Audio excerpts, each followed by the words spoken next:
As you can see here, we've got quite a slate of stuff going on here tonight. And unlike last year's, which was a little bit more technical, this year we're kind of appreciating more the actual individuals this year and as part of our community and what kind of makes up, the awesome folks who make the birding community in Chicago. So I'm going to be pretty quick here. My role here tonight is the hype man, get you guys excited for what's going to be, I think, a really fun evening here. But I'll just take a moment to step back and reflect a little here. Yeah, I was watching the recording from last year's meeting. I was using it for inspiration to kind of draw and kind of, all right, what was the model that we did last year? What would work this year? What am I going to change? What did I even say last year? And it's interesting because looking at that recording from just over a year ago, there's a lot. It was an interesting time, right? COVID was very much still in full swing. We really had no idea or sense of when the end of this was going to be. But it was a year where we had a lot of successes, a lot of really great stories to tell. And in that meeting, I and many of the other people who were presenting that evening, put a lot of things out there: hopes, dreams, ambitions. Some of it came to fruition in spades, some of it fell flat on its face, right? And I think that's kind of just part of the life that we lead, whether that's a birder or personally. We start the new year with hopes and dreams and ambitions, and some of them really work and some of them don't. But one of the things that I was really just remarking on as I was watching this long escapade on YouTube was there's something that hasn't changed at all between when that meeting took place and where we're at today, which is how immensely proud I am of this organization, of our community, of all the things that we do, have done, and continue to plan and hope to do. I mean, I have the pleasure, I get to be kind of the face of this organization by being president, but I have the pleasure of working with some incredible board members, some incredible volunteers who empower what we're doing here. And I can't thank them enough and state enough how amazing it is when we come together, the things that we can do and the things that we can accomplish together. And you're going to see a lot of that this evening here. We're going to, put that out for you guys to show just what it is that we're proud of. And again, where we're hoping to go in this new year. So that's my emotional moment here. But yeah, there are some definitely really big highlights here. I mean, just a couple snapshots here. We released another year of Plover beer.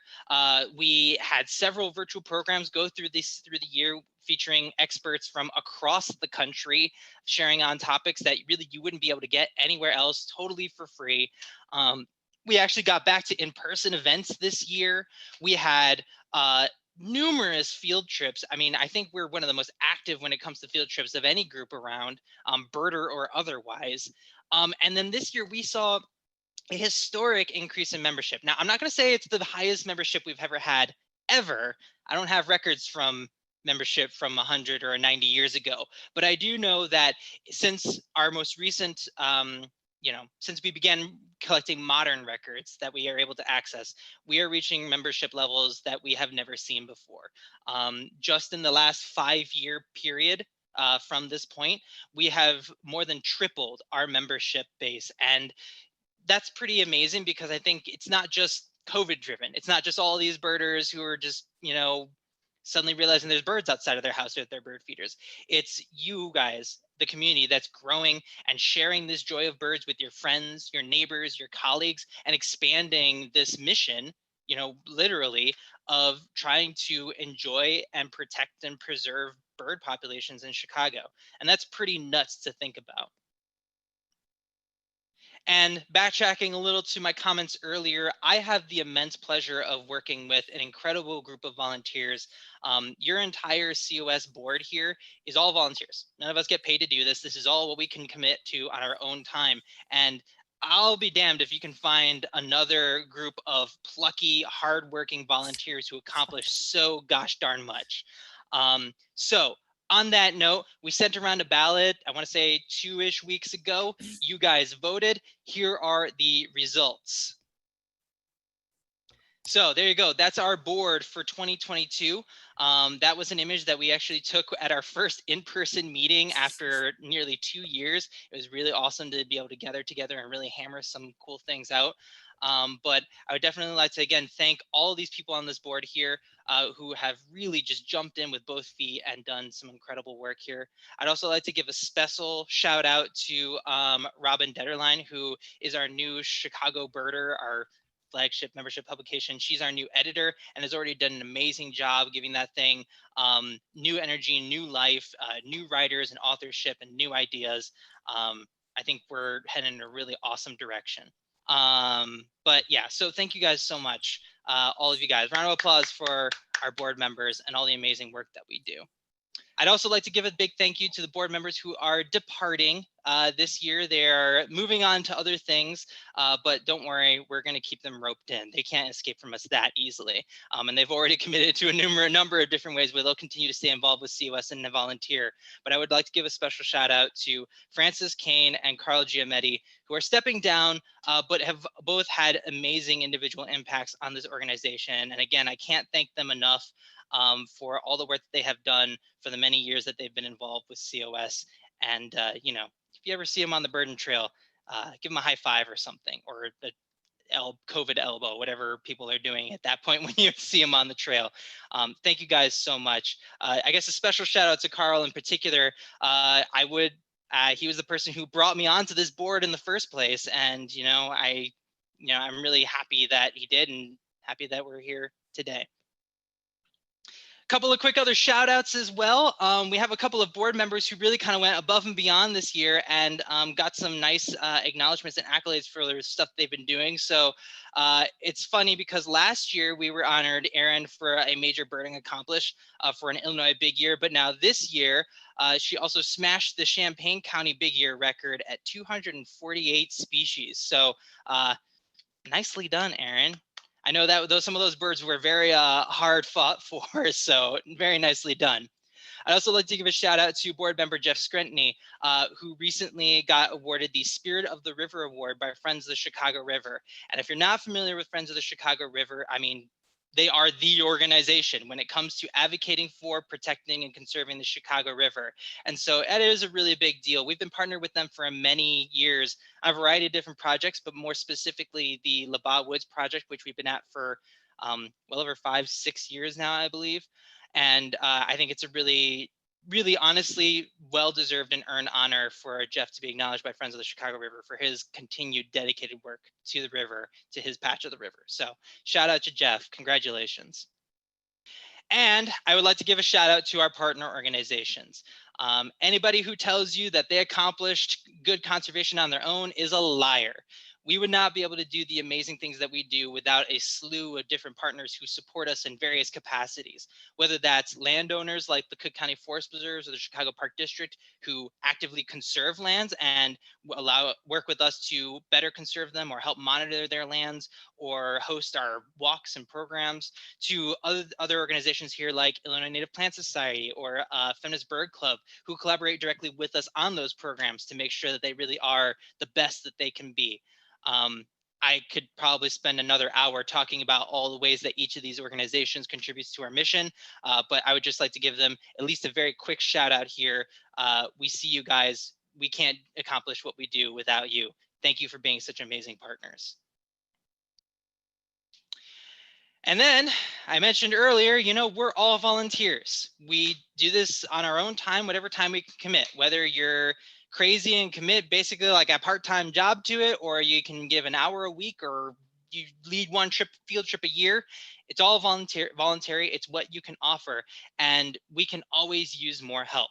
If there's an area of our work that you're like, man, this is really cool and I want to get involved or help out, or maybe you don't know what, but you've got some time and you want to get involved with an organization as awesome as ours, please let us know. We're looking for people to help us keep this organization alive and thriving and vital, right? The only way that we accomplish what we do is with the power and energy of the people who are behind us making it happen.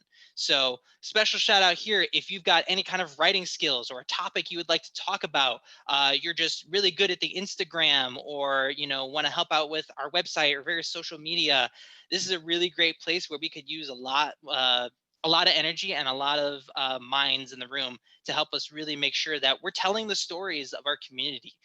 We're sharing, news and action alerts with our community, and really just staying on top of what is a really active and burgeoning community. It takes a lot to stay on top of you guys. So yeah, if you would like to volunteer or support us in any way, whether you know what that is or you have no idea, please shoot us an email, chicagobirder@gmail.com. We would love to hear from you, and we'd love to just start a conversation and see where you can help us achieve our mission to enjoy, protect, and conserve birds in the Chicagoland area. So I think that's it for me. Yeah, all right. So once again, I just want to say thank you all so much for being here tonight. I hope you enjoy what we've pulled together here, our evening of music, trivia, celebrations, awards, you name it. And I think I'm going to go ahead and pass the mic off to Nathan here as we get into the next portion of our evening. But keep lighting up that chat box, ask us questions, and enjoy. Great. Well, thanks, Edward, for that. And again, thank you all for being here today. I do want to give a special shout out also to Lindsay Wilkes, who is our behind the scenes guru. She has been instrumental in making this event happen as well. And so while she's, frantically probably clicking buttons in the background, it'd be great if we can all give her, a thumbs up or virtual applause, because she did a lot to make this happen as well. But without further ado, today we figured we would do something a bit different than prior meetings. And my thinking was we should highlight some of the special members of our community. Birders generally are known to have really well-tuned ears for bird songs, and just generally when they're out in the field, they hear things that a lot of people just walk right on by. But does that always mean that we are musically inclined? Well, in some cases, the answer is absolutely yes. We have today 2 sections where we're going to highlight our musical birders. So they're members of our community that are well established in their own musical careers, musical hobbies, and we wanted to give them a platform to showcase both their talent and for you all to learn a bit more about them. So what you're going to see in the next 4 slides are 4 individuals that are members of the Chicago birding community. Obviously, you'll see their name, a photo of them. There'll be some bullet points for you to read at your leisure.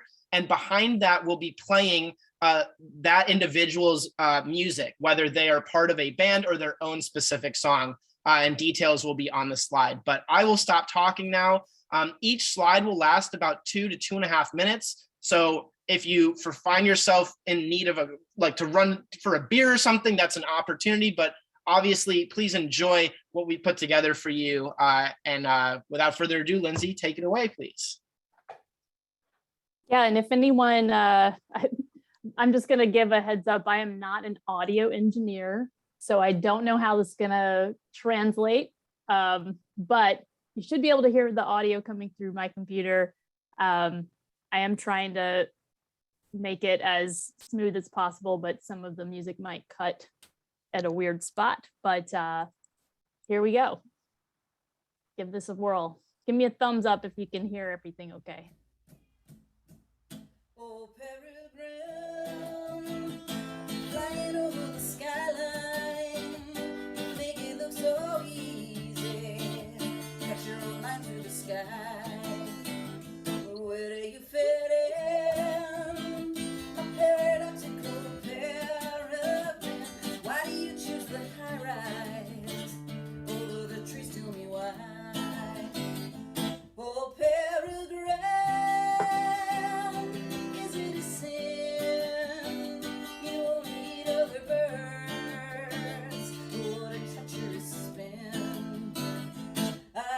Can't win. I know you do it to live, but when you flush all those shorebirds, pick up those beautiful songbirds, it makes my head swim. Oh, peregrine, you are a thing to behold, with your sharp beak and your black mask and your talons of gold. Oh, peregrine, you certainly broke the mold. There is no other bird faster, more agile or bold. Oh, peregrine,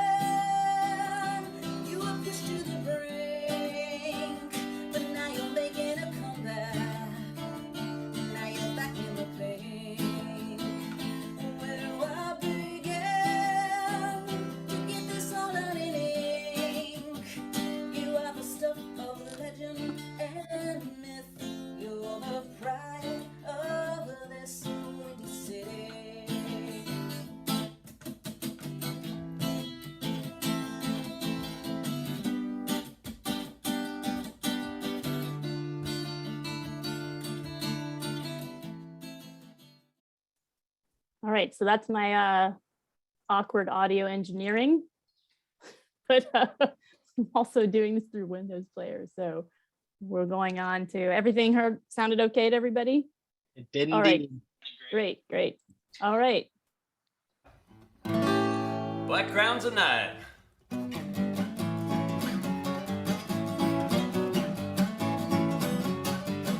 I wear a black crown, animals come out at night. I need a clean stream to feed my family right. I dig crayfish when they put up a fight. Well, we worked here when Buddha was a boy, long before they called this Illinois. Back then people didn't cultivate soy.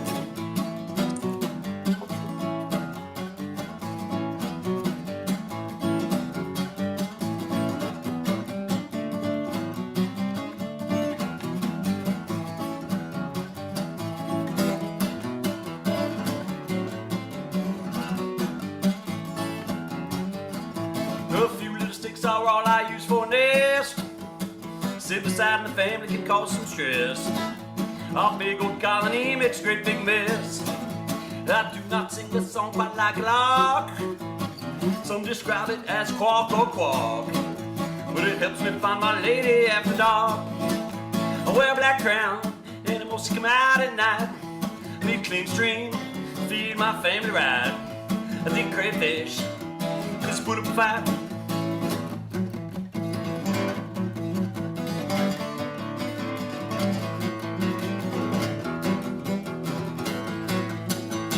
Come from the south when the days get longer, from the Gulf Coast and a little bit farther. On the way up, might use $2. My habitat's been quickly going away. It'd be so kind if you could let me stay. I don't need much to marshal waterway.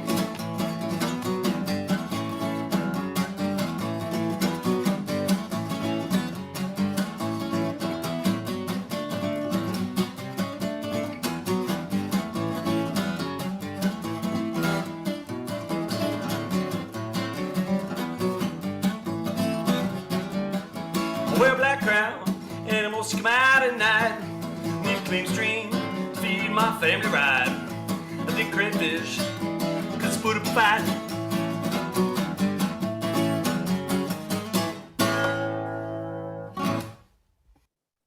This next one, I need to skip ahead as requested by the artist. So give me just a second here. I'll go ahead and put the slide up.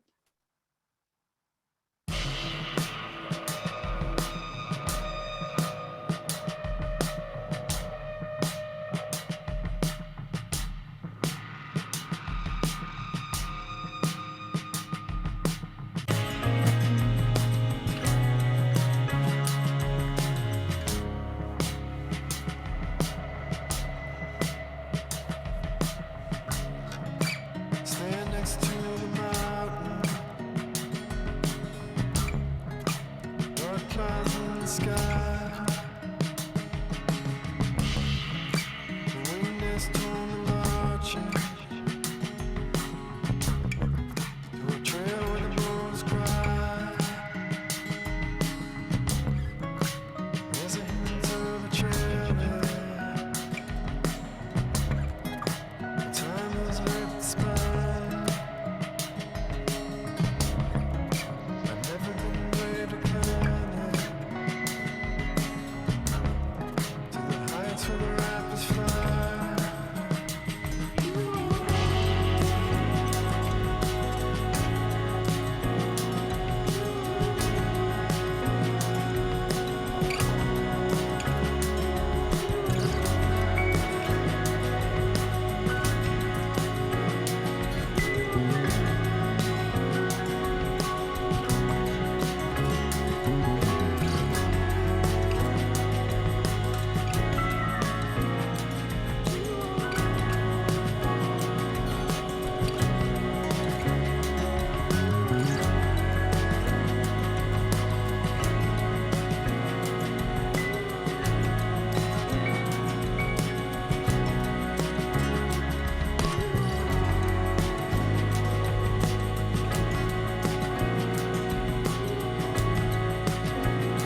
right, then we'll have our last artist for this first part.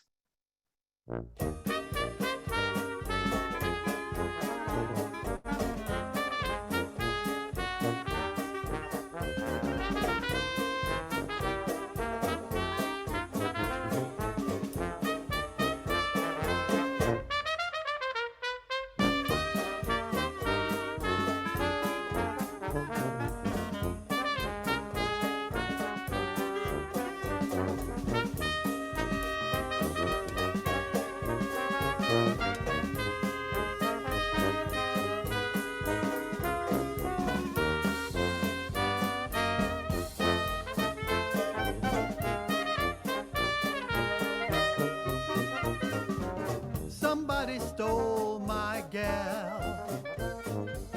Somebody stole my pal. Somebody came and took her away. She didn't even say she was leaving, honey. The kisses I loved so. He's getting now, I know. And I know that she would come to me if she could see her broken-hearted, lonesome pal. Somebody stole my gal.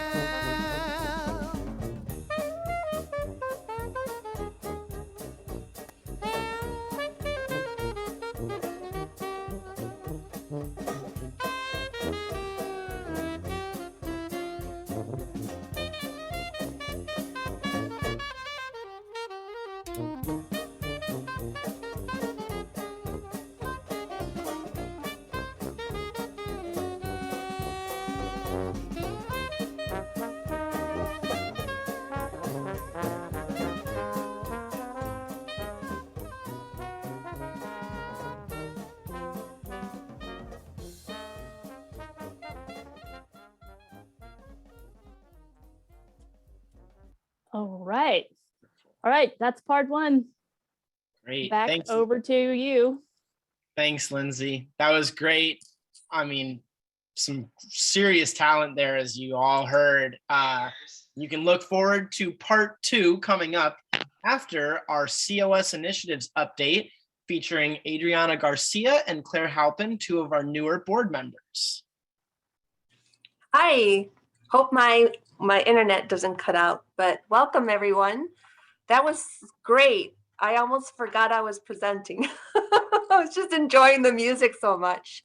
So I'm happy to start everyone off on talking about all our accomplishments in 2021 and into the future.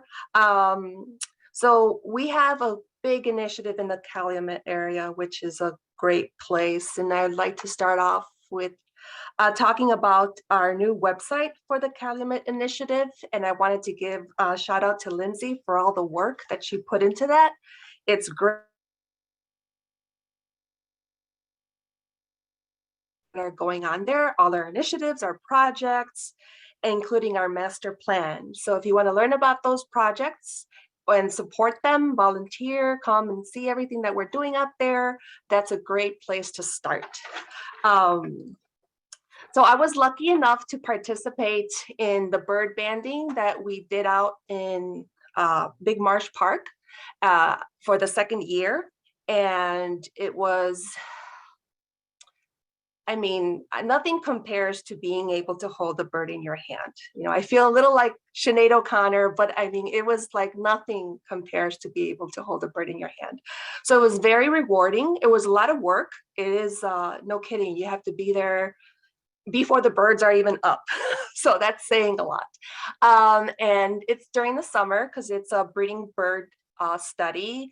And so it's hot and there's a lot of mosquitoes and ticks, but it's beautiful. And we were able to engage so many visitors and CPD staff. So hopefully we'll be doing it again this year and for the future, and come out and visit us and learn all about bird banding. We were able to capture 224 birds. 38 of them were recaptures and 16 of them were from last year. They were netted there last year. By last year, I mean 2020, because we're already in 2022. We had 39 gray catbirds, so many gray catbirds. They're wonderful and they poop a lot, but downy woodpeckers. So these were our hard hitters there. We had a few cool late migrants. One of my favorites being the mourning warbler. It was awesome to be able to see a mourning warbler like right in front of me. We had a Swainson's thrush and a yellow-bellied flycatcher. Also new this year, because we were able to put up a new net setup within the wetlands, we captured a marsh wren, which was so awesome. They are so cool. And my favorites were the mourning dove. It was a really big, nice plump bird, along with the brown thrashers. And the most beautiful to see up close was the cedar waxwing, just amazing. Again, shout out to Stephanie, who put in all the work last year and the year before and the continuing work. So it was just a great experience. I'd also like to give a shout out to Dan for his work doing the Park 566 State of the Birds report. You can also go to the Calumet Initiative to see more info on this. I mean, it goes back to 2018, 2019, 2020. And I mean, it's just amazing. I mean, what a legacy project for him. The birds love it. And so do we. So it's excellent.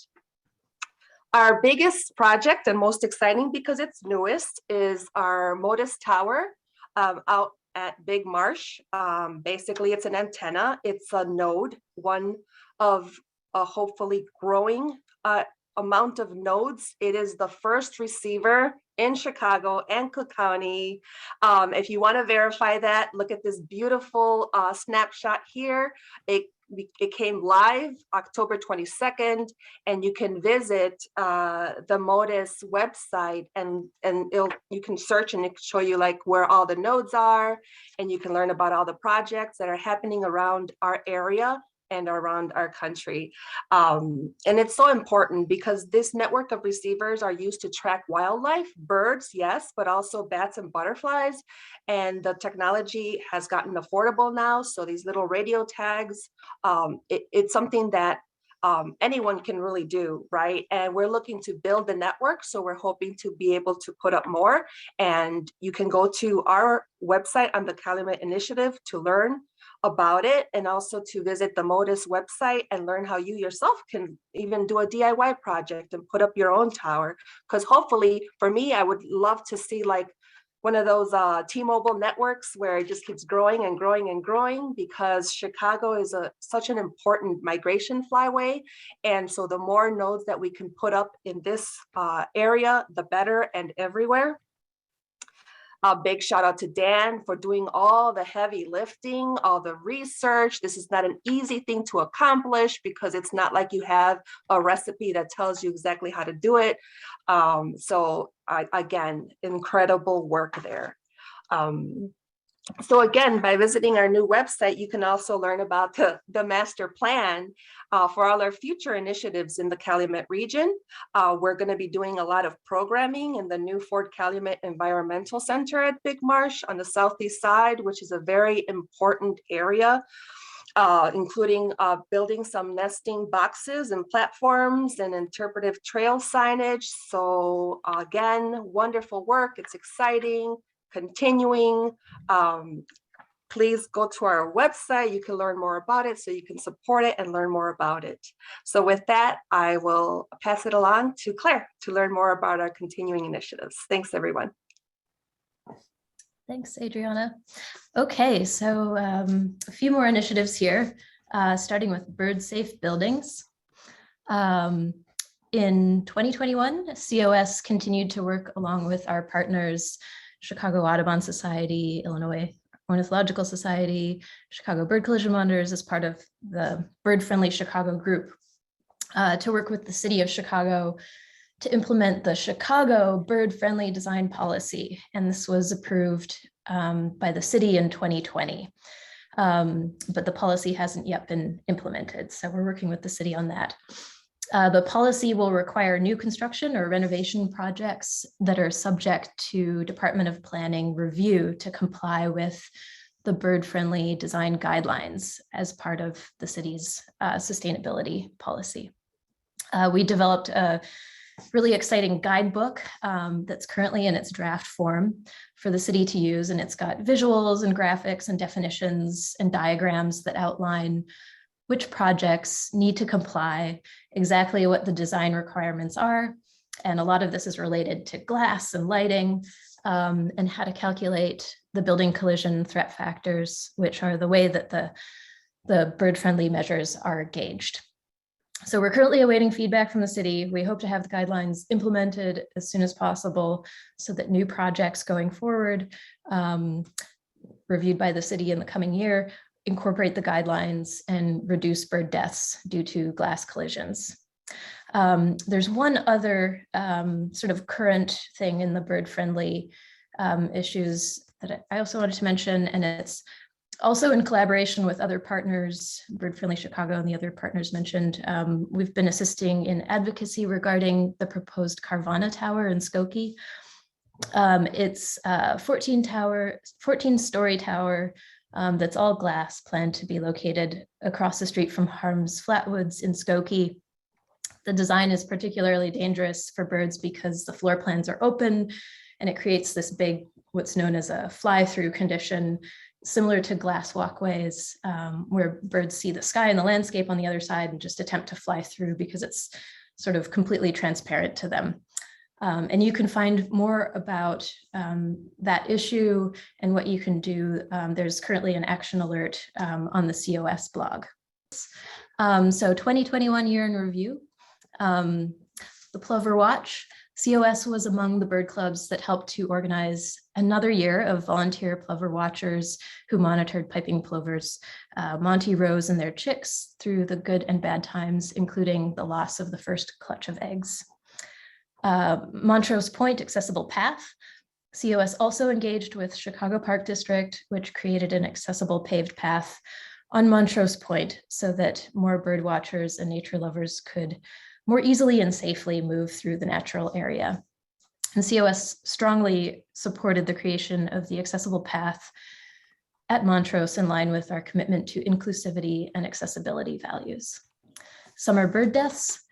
When birds mysteriously became ill and died over the summer in areas east of Illinois, COS warned members to take their feeders down until conditions for birds were safer. A definitive cause for the bird deaths was never determined, but people were able to resume feeding birds in late summer. Bell Bowl Prairie. COS also issued an action alert this fall urging members to oppose a proposed construction project at Rockford Airport in the pristine Bell Bowl Prairie on the state's rarest gravel prairie sites. The situation has not been resolved, but construction plans have been put on hold. So that's a good thing, but there's still more work to do. More advocacy likely will be needed later this year if the airport decides to proceed with the construction despite widespread opposition from birding and conservation groups. And 2022 and beyond. So for conservation, COS is planning to strengthen its conservation committee by recruiting new members, and activities in the coming year will include creating an inventory of bird habitat sites in Chicago and nearby suburbs with the goal of getting these sites protected and enhanced if needed. More field trips to premier bird habitat sites for fun and education, encouraging COS members to lobby local, state, and national legislators and regulators on bird conservation issues, collaborating with other bird and conservation groups, including the Bird Conservation Network, BCN, as well as other community groups in disadvantaged neighborhoods to protect bird habitat and promote bird appreciation. And in general, public education and engagement about birds, conservation, and bird watching. And if you would like to join the COS Bird Conservation Committee, please contact Christine Williamson. All right. There are lots of really interesting, exciting numbers and stats for LaBagh. So COS and Forest Preserve of Cook County formed the Centennial Volunteers Initiative in 2014 for the purpose of avian-based habitat restoration at LaBagh Woods. In October 2021, we concluded our 7th year of this volunteer restoration project. LaBagh is unique among the Forest Preserve's many projects, as it not only includes invasive shrub and tree removal, but also planting with locally sourced and grown native shrubs and subcanopy trees of approximately 50 Forest Preserve of Cook County approved species. And these replacement native shrubs are the habitat and food source that specifically benefit birds and migrants and local breeders. So some very exciting facts and figures. The restoration project has planted 3,765 native shrubs in the ground to date. Very important to note that there is no government funding for the project. COS and the LaBagh Restoration Project work together to do all of the fundraising to purchase the plants, tools, and other materials. And since the project began, COS and partners have raised $86,502 for the LaBagh restoration effort. And 74,715 of those funds have already been invested directly into the native shrubs planted in the nearly 700 enclosures at the site. So the efforts have been shockingly successful. The expectation at the beginning of the project was that a 50% survival rate would be an excellent outcome, and others said that 25% would be outstanding. And today, based on monitoring from 2021, we know that approximately 77% of those native shrubs planted between 2015 and 2020 are surviving. Most are thriving. And yeah, we seriously engaged our community. We had 52 restoration work day events at LaBagh Woods, the most ever in one calendar year. There were 222 unique volunteers who donated in total over 5,000 volunteer hours, which amounts to a roughly $130,000 donation in time to the LaBagh Restoration Project in 2021. And last but not least, the birds. The LaBagh bird list grew by 4 amazing species this year: wild turkey, broad-billed hummingbird, western tanager, and whooping cranes, to a total of 215 species as 2021 came to its end. In addition to that, 230 new species of living things were peer ID'd on the iNaturalist platform, making a total of at least 1,480 species of living things that make LaBagh Woods their home. And there's no doubt that some of this increase in biota is due to the invasive species that have been removed and the native shrub species planted by the project. And so with the leadership team and core group of volunteers who regularly join work days, we hope 2022 will be a year to build on that momentum. And so bravo to Jeff and Katie and all of the volunteers and everyone who was a part of this. Jeff, over to you for your LaBagh Awards. Well, let's get to the first slide. So as all of you know, I like to refer to this slide in pretty much any presentation I ever make. Unless someone like you cares a whole awful lot, nothing is going to get better. It's not. And that's how we feel about all the people who come out to LaBagh. As Claire mentioned, we had 222 unique volunteers last year, and each and every one of them matters to us. That said, this last year, as we have every year for the last 6 years, this will be the 7th year, the Chicago Ornithological Society has their Bird Conservation Awards, which we give to LaBagh volunteers who are exemplary in the work that they do. Let's go to the next slide and talk about who they are. So you can see that on this slide that since the LaBagh Restoration Project began in October of 2014, we've had more than 2,000 community members come out and have shared at least 3 hours of their time as volunteers at LaBagh. Some of those volunteers come out once, and some of the volunteers donate 40, 100, 300 or more hours of their time year after year as restoration volunteers. And like I said, annually, we recognize our volunteers who are exemplary in the work that they do with us and for us. And we honor them with the Bird Conservation Award. And by being the recipient of the Bird Conservation Award, we put them into a group that we jokingly refer to as the Order of the Buckthorn. But we're very proud of those people. And these slides, or this slide shows the past 20 winners. But for this year, we have 4 new winners that we would like to honor. And let's start and talk about who they are. The first one is going to go to Ryan Lothian, and the Chicago Ornithological Society would like to award Ryan with the Bird Conservation Award. And let's get to the next slide. Ryan took the Master Naturalist class, and in January of 2015, when the LaBagh project was just getting started, Ryan found LaBagh and started doing work with us to get his Master Naturalist hours completed. When you're a Master Naturalist, you have to do, I don't remember if it's 30 or 60 hours of volunteer work, but he picked LaBagh where he was going to do his hours. And though I don't remember meeting Ryan in January of 2015, probably because I wasn't as involved then as he was, he has been volunteering for as long as Linda, Dennis, Martin, and I have been involved there.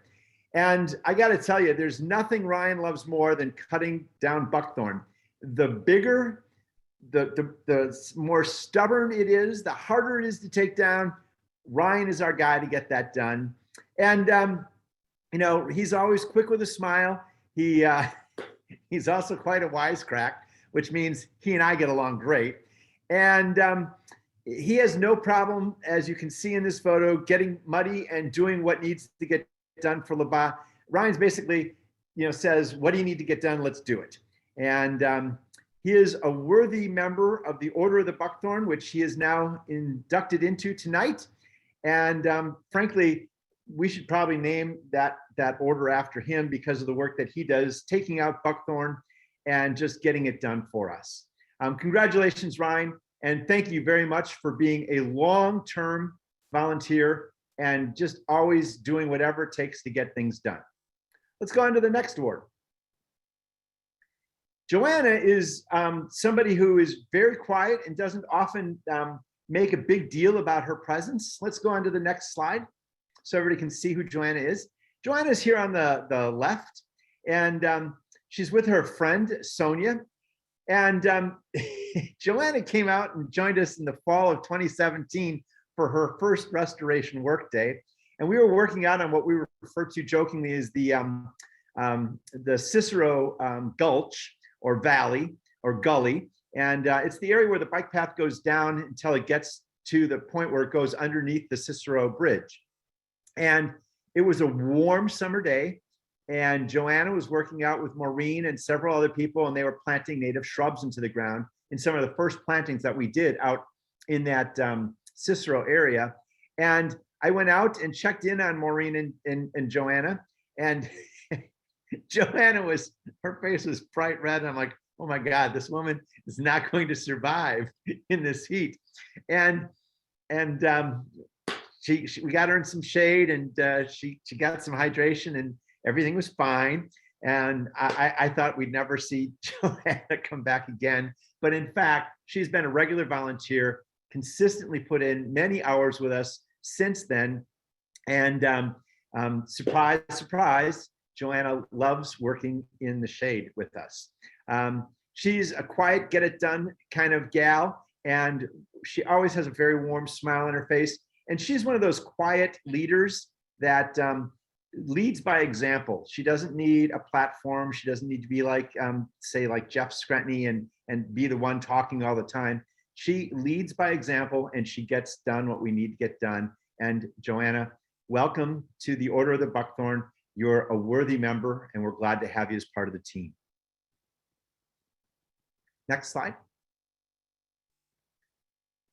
Our next volunteer is Alan Sanders. Now, some of you may think that Sanders, that sounds familiar. You would be correct. You know Ben Sanders, his son, And he also has a son, Gabe. And I think there's another boy in there as well, but I haven't met the other son. Let's go to the next slide. Alan will be the third person who receives the Bird Conservation Award tonight from the Chicago Ornithological Society. And he is also another long-term restoration volunteer. And I remember when Alan, what I think is Alan's first time joining us at LaBagh, we sent them out with another Order of the Buckthorn person, Andrew Hoffman. And their goal that day was to remove a very large invasive tree called a white poplar. And he was there with Gabe, and I believe Ben was there, and even his wife might have been there with them that day. And it was a big tree, and it was a huge project. And they were, you know, it's their first day. They don't know what they're doing. And I said, we got to get that tree cut down and we got to break it up. And they did it. And they did it with great gusto. And that, I think, sort of gives you a sense of Alan since the beginning. And I say I spelled his name wrong here. It's A-L-A-N. I'm sorry about that, Alan. It was maybe a little bit of a late night when I was typing this up last night. I know how to spell your name. So Alan is another one of those guys who, you know, I literally can tell him and Gabe sometimes what to do, and I turn around and they're done and they're like, what's next? And there's nothing like having somebody who works hard and efficiently like they do. And Alan is there to be a leader when we need him. He's there to be one of the people who just gets things done on a team. And he's just always there to help us. And he's put in a lot of hours with us over the years. And we are thrilled to have him on the team. And Alan, welcome to the Order of the Buckthorn. Let's get to our last award winner this year. Art W. We just call him Mr. W. Let's go to the next slide. Art, I wrote down here, is only getting this award because he can lift really heavy stuff. And that's good, and that sometimes we need really heavy stuff moved. And it's bad in that sometimes he could throw it at you if he got mad at us, which in his disposition, if you know Art, never, ever happens. I wrote here that he's a competitive weightlifter, and I was corrected by him earlier today. He's not a weightlifter, and now I'm forgetting what he is. It's not weightlifting. There's another name for what he is competitive in, but it involves weight and moving things, and he is really into it, and we're glad to have him out there. But Art is also an AP and honors environmental science teacher. Strongman, thank you, strongman. Art is a strongman, a competitive strongman. I got it this time, Art, thank you. Art is a teacher at Lane Tech, and he teaches AP and honors environmental science. And I have to tell you, Art is a rare educator who can be found doing, as an example, what he asks his students, encourages his students to do to create the change that they're going to need in our world. And I really admire that. He's not just telling them in a classroom what they need to do. He's out there doing with us what he knows needs to be done. And if you've been out of the LaBagh Workday and you've had the pleasure of being on one of Art's teams, you know that everybody loves to work on one of Art's teams. He's motivating, he's interesting, he's fun, he's funny. And the chant you'll hear with Art all the time is "Go team." And I really appreciate that he makes the teams that he leads teams that want to come back. And though we miss Art when he hibernates in the winter because Art hates the cold, we are glad to see him all spring, summer, and fall when he is there for us pretty much every single workday that we have, lifting heavy stuff, because Art is the strong man. And Art, I'd like to say welcome to the Order of the Buckthorn. Go team. Last slide. So I'd like to just say congratulations to all of the 2021 Chicago Ornithological Society Bird Conservation Award recipients who have now been inducted into the Order of the Buckthorn. And soon we will get them their plaques and their medallions. And we look forward to working with them not only this year, but into the future. And we look forward to their example inspiring others to join our work out at LaBagh, and hopefully being people that we give the Bird Conservation Award to in 2022. Thanks, everybody. All right. Thanks, Jeff, for that. And yeah, we'll just jump right into our second round, where we will have 3 more highlighted musical birders to share with you all.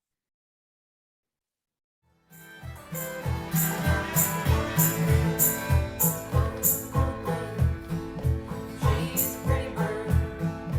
I wish that she were mine. She never drinks whiskey. She always drinks wine.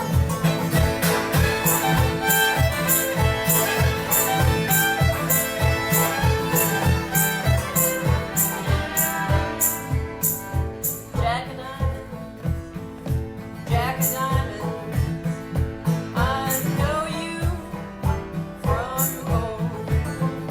Now you drop my coat pocket of silver and gold.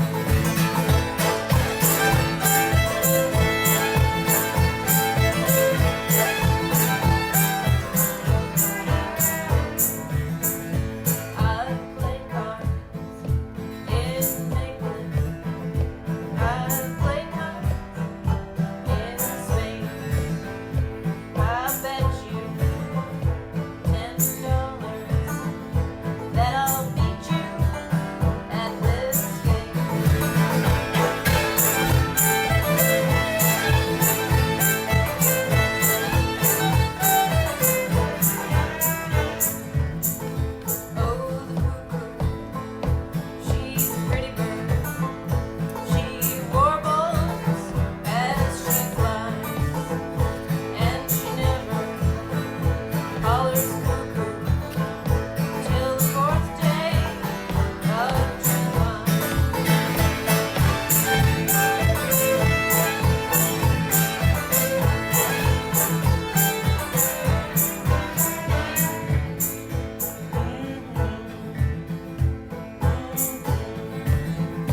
All right, that is a wrap for our musicians for tonight's presentation.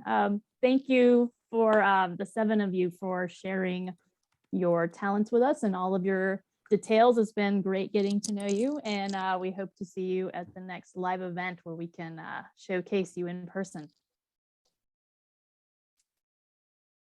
Indeed. And without further ado, I believe we'll pass it over to Edward for some closing remarks. But once those are over, beware, there's more.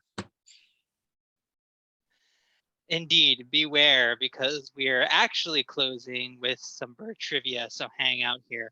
But that means I'll keep my remarks here short. So once again, thank you just to everyone here, all of you, in any way that you've contributed. I kind of started by saying at the beginning of this program here how proud I am. Well, guess what? I'm still proud to be amongst this amazing crew and community of folks who have brought this event together, who have accomplished many of the things that were brought up today, whether that's in the Calumet area or LaBagh Woods. Honored to be among these newest inductees of the Order of the Buckthorn. Just thank you to everyone here. And thank you to you guys who are here participating with us, enjoying this evening. Thank you for your membership or your donations of time or financial, you name it. It's from the board members to the rank and file member, all of us make this whole thing possible, make this birder juggernaut moving forward. And it means a lot, not just for me and the other folks here as part of this organization, but it means a lot for the birds. You saw for yourself some of the data that we have to show for this. We're making a really big, meaningful impact in the world. And I would love to continue that into the new year with you all. And I would love to see us continue that for the next 100-some years that COS is still going to be around. So once again, thank you everybody so much for being here. I'd like to also give a really huge special shout out to Nathan Goldberg and Lindsay Wilkes. Everybody here contributed in some way, but those two in particular, they stand out. They busted their tails, especially this week leading up here, to pull together all the pieces here, shepherd this across the finish line, and make it into the awesome production you guys had here tonight. So thank you, both of you, for doing all of this. I appreciate y'all. All right. So that said, once again, thank you everybody for being here. Stick around for trivia. Keep lighting up that chat box. We'll be around for questions and conversation and drink and all that jazz. If you're not a member or your membership has lapsed, what the heck are you doing? Become a member. Seriously, after all of this, become a member. And we will see you guys come the spring, summer, fall at one of our many events, field trips, you name it. I look forward to seeing you all, meeting you all if I haven't already, and let's just keep it going here. What was it that you said, Jeff, earlier? Go team? Go team. Go team. Go team That would be COS. Art. Where's Art? Art, are you on here? Say it. Go team. There it is. There it is. Huzzah. Thank you, Scott, for the huzzah. All right, Carl, take it away. All right. Hello, everyone. So now's the fun part of the evening. No, I'm just kidding. That was great. And I'd just like to pass along my heartfelt thanks to Edward, Nathan, Lindsay, and all the presenters, musicians that put together an amazing annual meeting. Like I said, just for, COVID times, even non-COVID times, that was just a wonderful meeting. So yeah, let's go ahead and get to it. So we do things a little bit differently this time. Usually we just kind of mix in some trivia. But one thing we tried, COS runs the oldest and probably the largest Christmas bird count in the state of Illinois. And we always have a bird identification quiz element to it. And we tried something a little bit different this year. Usually bird ID quizzes are just the blurry photo identification contest. So I wanted to try something a little bit different, and we'll mix in some bird ID quiz questions with some trivia questions and try to make it appeal to all levels of birding and all interests. But for the bird ID, instead of just choosing a bad photo of a bird that everyone has to try to identify, I actually chose what would be considered decent photos of the bird, but I will cover up the bird and in 3 stages reveal portions of the bird. If you get it after the first portion, congratulations, you're an expert. And if you need to wait a little bit longer, that's okay. We're all learning. There are some of these that honestly, if I didn't know what the bird was before I started to reveal portions of the bird, I probably wouldn't get. So hopefully we all find this fun here.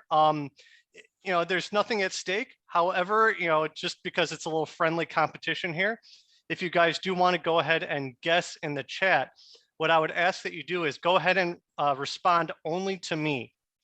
So if you go into the chat and it says there's a 2:everyone, if you change that to Carl Giametti, I'll give a little play-by-play here, and we can rightfully throne the bird identification and trivia king or queen. So that said, folks could let me know when you see the snowy owl.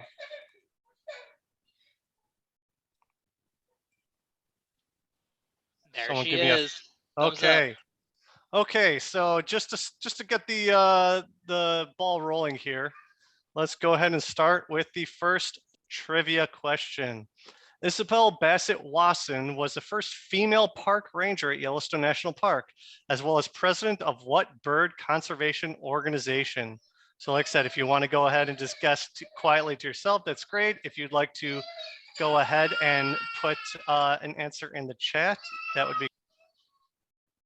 So no one's gotten it yet. Give everyone a few more seconds here before I go ahead and reveal the answer.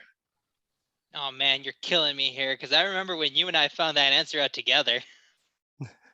Honest to God, the only reason why I know this answer is about 2.5 years ago, when my wife was pregnant with my daughter, we were looking for girls' names, and I started Googling around and came across this. Oh, we have a correct answer, and Stephanie Belkey got it. She was, of course, the president of the Chicago Ornithological Society. Come on, that was an easy one, people. Yeah, so she was hired by Horace Albright, the second director of National Park Service, after he heard a lecture of hers on geology. So she was the second woman hired by the National Park Service in the she was the second woman hired by the National Park Service in the entire country, and the first female to work at Yellowstone National Park. She has her own Wikipedia page. Go look her up. Yeah. So, all right, good job, Stephanie. Okay, so now first bird ID question. Again, if you participated in the Lyle Arboretum Christmas bird count, you're familiar with this format, but go ahead and send answers only to me. So I will go ahead and give you a few seconds in between each step, and see if you can go ahead and come with an identification for this bird. Nice, Jeff.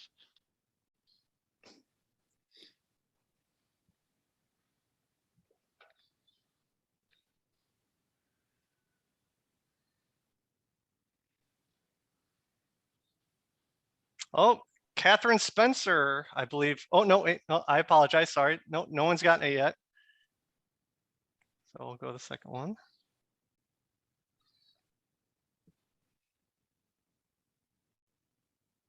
Still not seeing any correct answers here just yet. Oh, Aaron Tedesco, there you go. Champaign County big year winner. I bet a lot of people will get it here. There you go. There's a solid field mark for you. There you go, black-throated green warbler. So congratulations to Aaron Tedesco. So we'll go to number 2.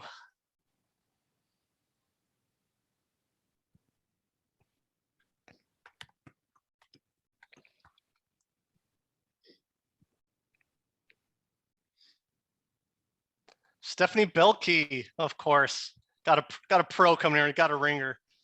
So see Matt Igleski coming in with a good answer there. And if anyone has any questions, you can go ahead and unmute yourself. This is a social hour. If you have questions, how someone may have come up with that ID, feel free to ask. We all want to have fun, but if you want to learn a little bit too, we're happy to ask Stephanie how she came up with the correct answer from just that. So I'll go to the last one. There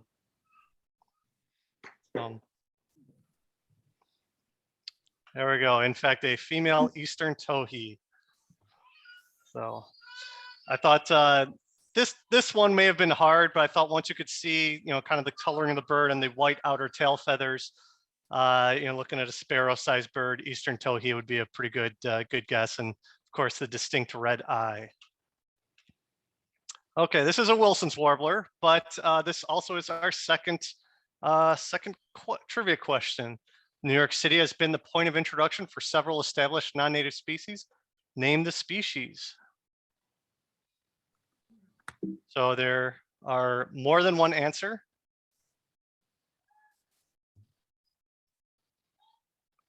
Okay, I see everyone has gotten them one at a time here, so we'll go ahead. But yeah, everyone pretty much came up with house sparrow, house finch, and European starling. You mean The it's not house Stellar finch Sea that- Eagle? That's not where that was introduced? What's that? Stellar Sea Eagle? That's not where that was introduced? Right. Yeah, so I think the interesting thing is the house finch, they actually trace it not only to Long Island, where it was released by a pet shop, but they actually know where it came from, which was in Santa Barbara, California. So, and yes, thank you for everyone making comments. The bird in the background does not correspond to the trivia question, but I just thought I'd give you a pretty bird to look at while you think. Okay. We'll do like one every two or three bird identification quizzes to every trivia question here. So we'll go to the next one.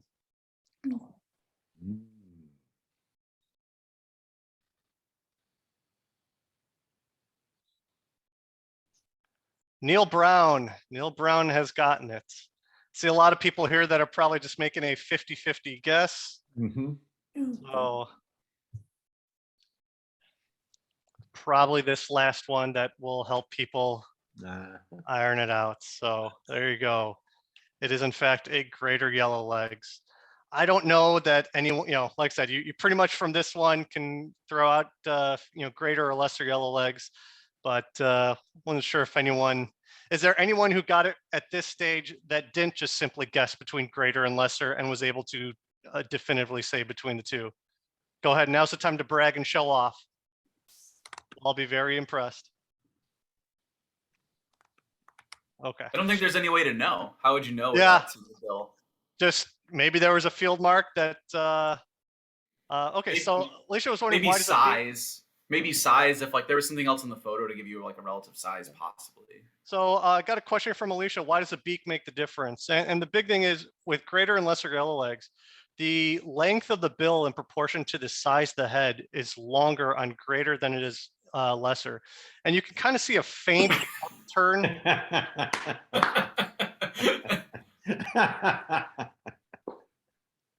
You can see you go. Thank you, Nathan. Actually, Nathan, you joke, but I have an ID quiz coming up that's entirely related to the silhouette. But the beak is also, the bill is also slightly upturned, and that's a pretty good field mark for greater yellow legs. As bill length is kind of variable, but if you kind of see that upturn bill, then you're pretty safely looking at a greater. It's of course great when you get greaters and lessers next to each other because it then gets very, very easy. So, okay, next one.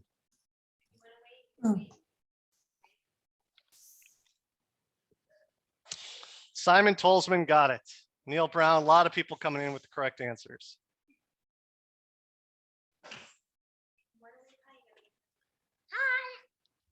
Hi. Say hi. Hi. Okay. Okay, go to the last one here. I think a lot more people should get it from this one. There are no hybrids in this quiz. Thank you, Agleski. Okay, it is in fact Gadwall. Actually, until I saw this picture, I don't know if it just, because I always look at the hood of, the contrast from the cheeks to the hood. Just the kind of the rusty speculum. I guess, would that be considered speculum, or that just coverts, the rusty coverts? I've never really noticed that until I saw that photo, how richly colored they are. Okay, so this raptor is not related again to the question. However, the question is about raptors. So name the 3 species that were historically and immensely inaccurately referred to as chicken hawk.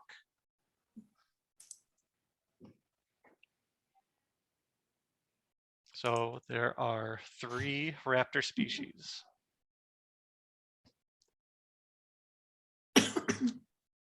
Haven't seen anyone get the correct combination just yet.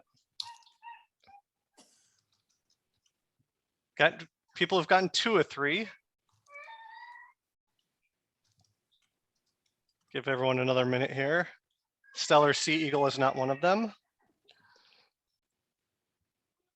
Okay, no one has gotten all 3. Give it one more second.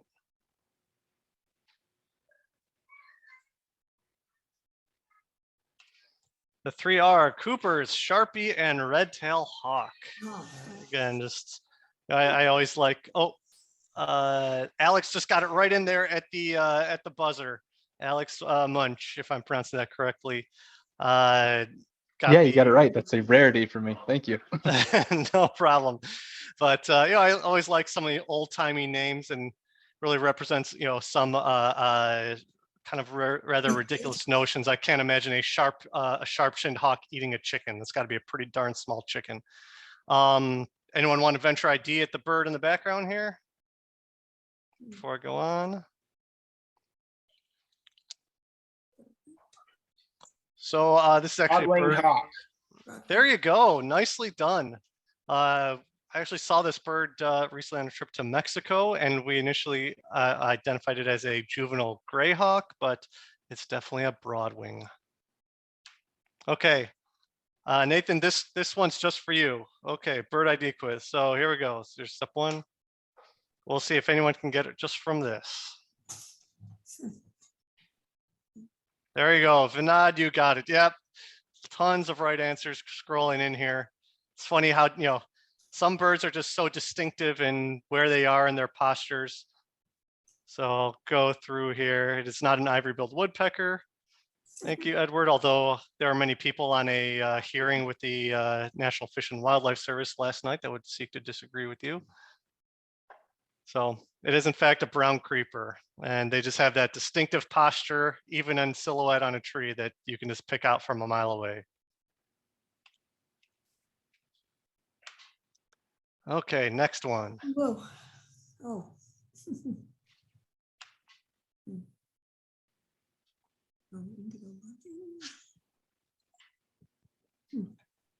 Joe Lil, first right answer here, and a couple more coming in right after that. Mr. Bilski. Scott Judd coming in with some right answers.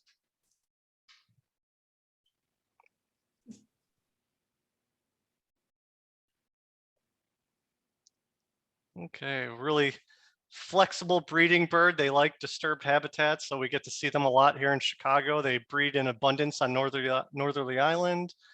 So hopefully this gives folks a little more clue, but is in fact a dickcissel. So there you go. Okay, tree swallows here. Gonna shout out the next trivia question. How many hummingbird species are on the official Illinois bird list? So you can just give me the number. If you want to go ahead and venture out to guess at all the species, go ahead and throw those out there too. But all we're looking for here is the number.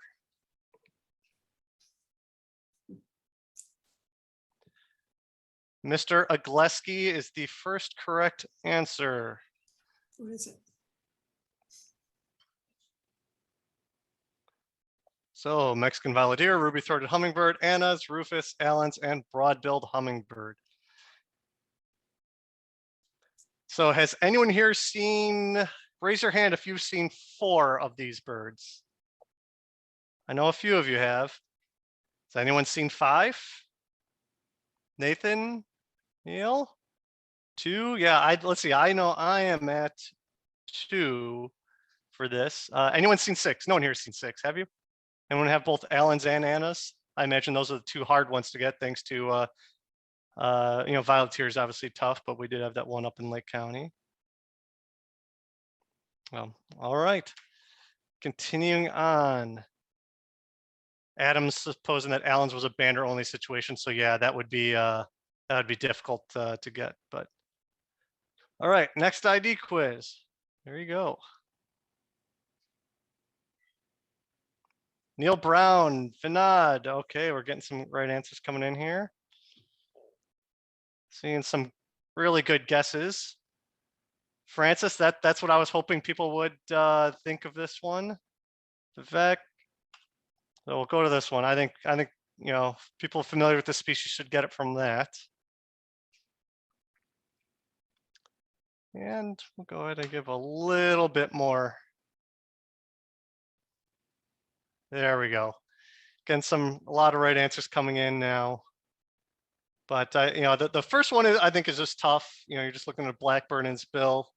But once you see the tail feather shape, I think that's pretty definitive. And of course, once you get a little bit of the warm yellow back of the head, becomes pretty definitive. But bobolink. Okay, here's another one of those. We'll see if folks can get from just the silhouette.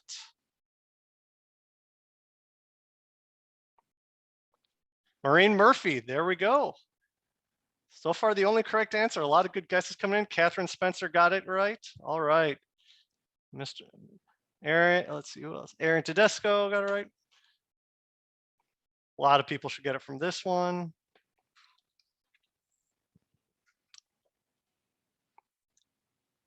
I like seeing your folks guess. It's always interesting to see, you know, when I'm making these, what I think I would confuse it with versus what other people would confuse it with. So it's kind of telling of the brain processes that we use to identify birds. But that one, a whole lot of people should get from. It's only one bird we have that has a bill like that, and that is, of course, the American avocet. This particular one was at Montrose for a little while. I think it was at Montrose the year before maybe Monty and Rose showed up, but it was when Lake Montrose was there and just loaded with birds. Okay, this black and white warbler is going to introduce the next one. Have to throw in a little pop culture. So in the popular Disney movie Encanto, set in Colombia, which bird species comes to Antonio Madrigal, the youngest cousin, when he is given his special gift? And I will accept family of bird, but you get extra props. Alex, who got the family correct here, get extra props if you can get it to species. But family is also acceptable. And I've probably only watched this movie about 6 times in the past 2-3 weeks on Disney Plus, thanks to my kids. Simon identified it to species. All right.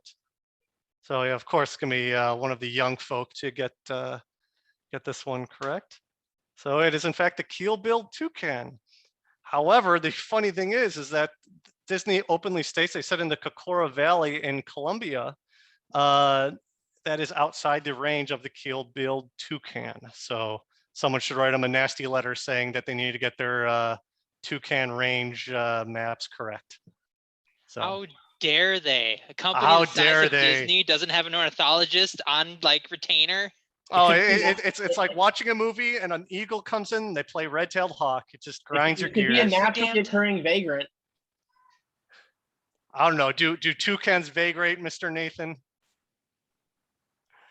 So, I mean, hey, if we're talking magic, right, that would sure explain vagrancy quite a bit. there you go. Yeah, Catherine's right. Wouldn't be special if it wasn't a vagrant. He has such a gift. He can bring in birds from anywhere in the world. So, all right, the next ID quiz. The ultimate twitch.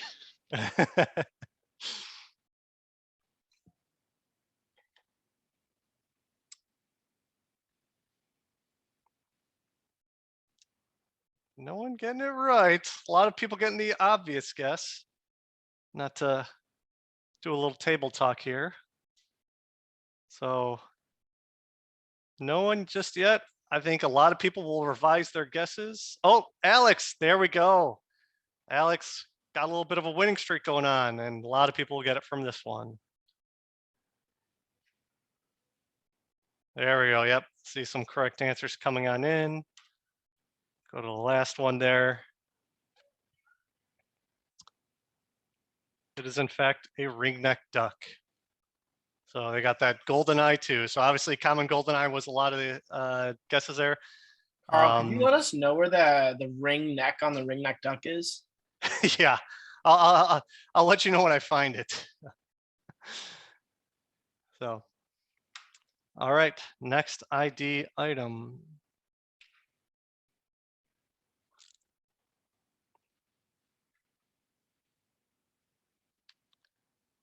See a lot of people giving the obvious guess.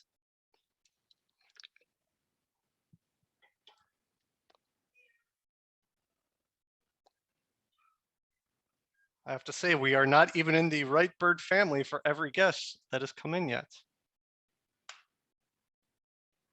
So that should rule out for most of you early guessers your species. See if anyone can give you folks a minute. There you go, Madagascar coming in strong. So far, no other right answers. I think a lot of people will see this one and chime in. Stephanie Belke, there we go. That should be the winner right there. Yep, there we go. So that facial disc of northern harrier.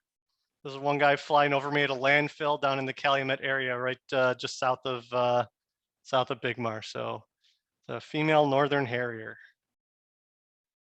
But yeah, I was hoping to kind of send people for a little bit of a loop here with kestrel. Although I think the kestrel's, I'll have to go back and check. I think the kestrel's bands in its tail are a little bit tighter than a northern harrier. So that may kind of tip you off. And obviously the underwing pattern looks quite a bit different on a kestrel. Okay, this juvenile Henslow sparrow is going to bring us the next question. You know, we had a very musical annual meeting, so here we go.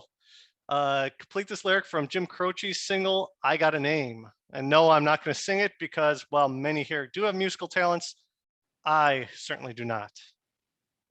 So see how well people know their American folk music. I mean, hey, if this were to become kind of birder karaoke, then it doesn't matter how skilled you are. Vinod got it. There we go. Okay. Some good guesses. I suppose if I were a real pro at running this trivia thing, I'd have the song queued up, but I apologize. So it is in fact whippoorwill. Like the whippoorwill and the babies cry, I've got a song, I've got a song. So one of my favorites. Next bird ID quiz comes to you. Oh yeah, Vinod, did you know the lyric or did you just get it from a number of syllables? Oh, you're muted, Vinod. Pure guess.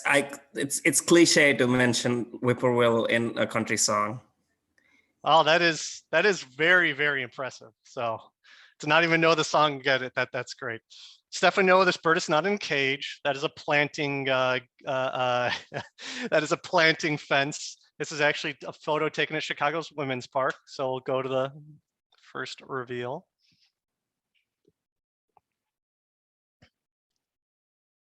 Stephanie Belke, there you go. And when you start talking about primary projection and extension on the tails, that's where you start to lose me. Adam Sell, there we go. Got some good guesses. Got a narrow white eye ring. Yep, a lot of correct answers coming in here. And of course, we'll show one white wing bar. And it is a least flycatcher. I think this is from 2 years ago when we just had a massive least flycatcher year. Stephanie, you want to, since you Head and Shoulders showed everyone a little bit of your skill here, you want to talk about what led you to least flycatcher from just this? I guess I think of them as being pretty gray compared to the other flycatchers, which are a little more olive. Okay. So what didn't have to do with the primary projection or how far the primary is extended down the tail? No, honestly, I'm looking at my phone, so I can't really tell. Gotcha. Okay. Well, you got it. Nice job. Okay. Yes. How did you get it? Because of how it is. Thank you, Jeff. Next one.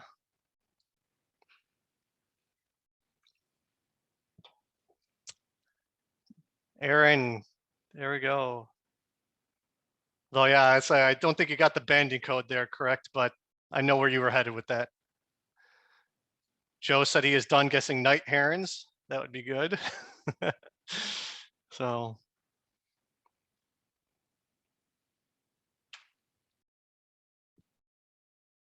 There you go. Simon got it too now. Figure a few people will get it from this. I'll give you the final reveal.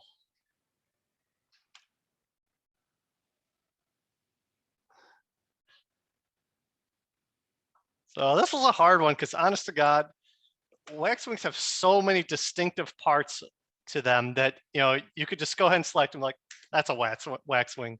So finding parts of it that could plausibly be confused for other birds was really, really tough. And of course, if I would have just started with the little wax tip reveal, everyone would have gotten it. And Stephanie, or maybe someone else who knows, the amount of red wax on their wings is indicative of their age. Is that correct? The more red, the older the bird is? Yeah, that's true. And the young birds don't have any wax at all. And we actually banded a bird this summer that had, like, I read that they typically have it on the secondaries for the, I don't know, it had like more than normal. And then it had one waxy tip on its tail too. Mm-hmm. So you can't tell exactly how old, you just know it's an older bird. It had a lot of tips. Question from Alicia here. Why is it called, or Alicia, sorry if I'm mispronouncing it. Why is it called wax? Well, I just think someone else can chime in here. It looks like wax. I mean, I think that's the straight up explanation. I don't know, someone that may be more familiar with how it got its name. I think that's just what it is. The tips, the red tips on its, are those its coverts or are those its secondary or tertials? I can't tell what feathers those are actually on. But yeah, like Simon said, dipped in wax. That's how it got its name. And Stephanie, if I recall, that's your spark bird, right? Waxwing. She's on her phone. Well, but I think we've been on walks where she's talked about that. So, okay. Yellow-bellied sapsucker here is going to introduce the next question. And this was one that was, honest to God, when I ran across this fact, it was too disgusting to not include in the trivia. So seeing Vinod, Simon coming in here, but the two Illinois birds representing this family may consume so many caterpillars that the insect's spine will pierce its stomach, giving it a furry coating. What family of bird is this? I think the big key here is caterpillars. There's a particular family of neotropical migrants we get that just gorge itself on caterpillars, and there's in fact cuckoos. So yellow and black, yellow-billed and black-billed. And I guess they actually discharge a pellet, which is their stomach lining, which again, like I said, is rather disgusting, but kind of cool how they evolved to do that. Okay, back to bird ID quizzes. I think this one probably right through the end is fairly expert level. So I want to see, Stephanie, thank you again. The information that only a bird bander would give you: cuckoo's poop is very stinky. So everyone take a note. That is a very important field mark that will assuredly be of much use to you in the future. Or definitely help you win a future bird trivia. Yes. Or scare people that you hang out with that are not birders. Okay. Alex, there you go. That is impressive. So go to the last one here that I think will give people a little bit more of a shot. Like I said, I think this whole one is pretty difficult. I honestly don't know that I would get it even on the last one. Probably pull it out from this because you can start to see. Yes, Nathan, you should know this bird because this was your tick on your big year. So this was taken up at Waukegan. This is a red knot. So like I said, you got to be spending a lot of time looking at your shorebird identification to get it from this. Looking at the bill, shorebirds, you can always look at their bills. Their bills are very distinctive and stuff like that. But once you start to see some of the salmon colored underneath, you can get red knots. So, okay, next one here.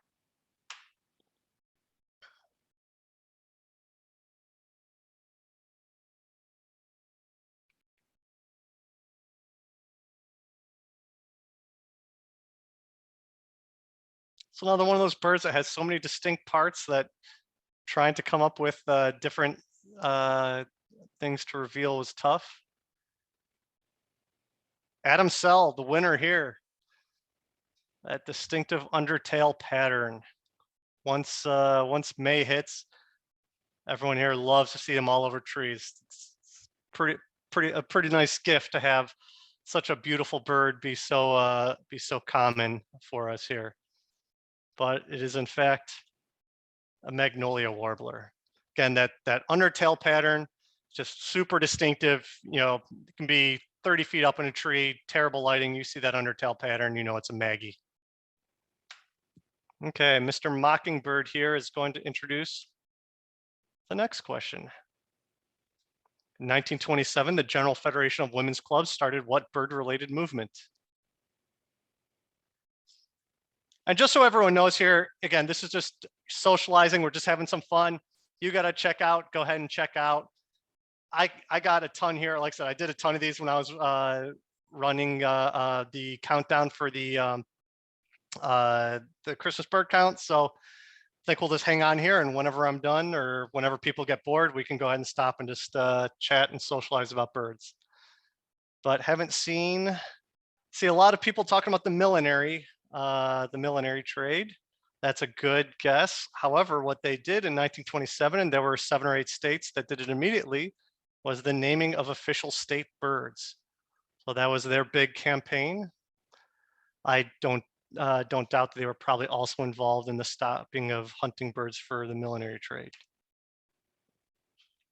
So I think got one more trivia question after this, but we'll see if folks can get this bird. Joe Lil, there you go, a couple of ones coming in. I think a lot of people can use the reflection to assist them.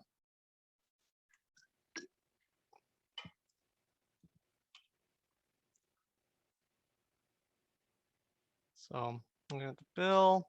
And of course, the key field mark for a lot of us, the yellow lures. Obviously, you cannot see this bird's feet, so you can't see its yellow feet, but it is in fact a snowy egret. Okay, another bird photo. This is from Big Marsh, if that helps you at all. There you go, Adam got it. If not, I wish it was a yellow rail.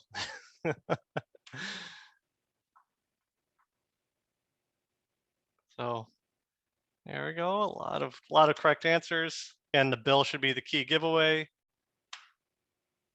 It is a Sora. This bird just ran across, I was walking around one of the paths at Big Marsh. It literally ran out from one side of the path to the other path right in front of me and just was able to snap a photo. Okay, this is the penultimate trivia question here. Like I said, if folks want to jump off or you want me to stop doing bird ID quizzes, we can after this. But this one, I was really pleased with myself when I came up with it. Took a little bit of research, but name all the people who have multiple eponymous names on the Illinois list. That basically means, you know, the bird species is named after them. You only need to get the last name. I don't care about the full name. And you can just, you know, worry about the common name. So if there's a scientific name that doesn't agree with its, you know, common name, we're only worried about common names. So I'll let people think about this, and I have a clue on this. So there's multiple answers. Seeing some good answers, seeing 1 or 2 coming out. A lot of people getting the most populous one. But again, this is multiple eponymous names, not just one, multiple. So I'll wait just a few seconds here.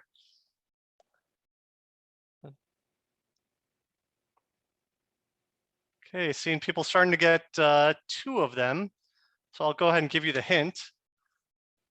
There is 1 that has 4, 2 that have 3, and 2 that have 2. So Claire, I got to say, you are actually the person who gave me the idea for this question.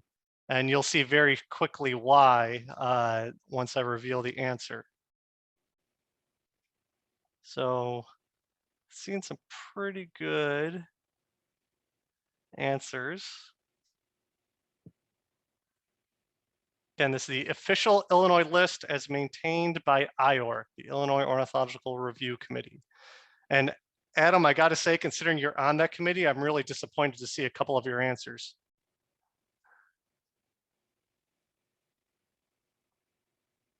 I already forgot about multiple. Hold on. Yeah.